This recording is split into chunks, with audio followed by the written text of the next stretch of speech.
તો આ ધોરણ 10માં જે ગણિતના જે નિયમ ફરજિયાત કર્યો છે એના કારણે 50,000 વિદ્યાર્થીઓ 3 વર્ષમાં ઘટી ગયા સ્ટાન્ડર્ડ લેનારાઓ.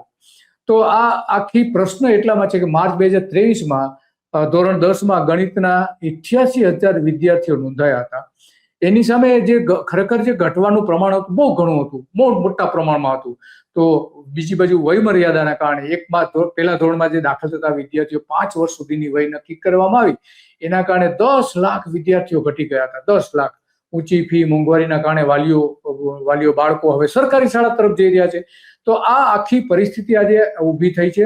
પ્રાથમિક શાળાના વિદ્યાર્થીઓની સંખ્યા 0 હોય એવી 2025માં આદેશ કરાયો હતો કે એને બંધ કરી દો. તો આવી 200 શાળાઓ બંધ કરવી પડે એવી હાલત આજે થઈ છે સરકારના આદેશના કારણે. અને એટલા માટે શિક્ષણમાં ચિંતાજનક પરિસ્થિતિ છે. અને ગુજરાત સરકારનું જે સૂત્ર હતું ભણે ગુજરાત, પણ ખરેખર એ ખોટું સાબિત થયું છે.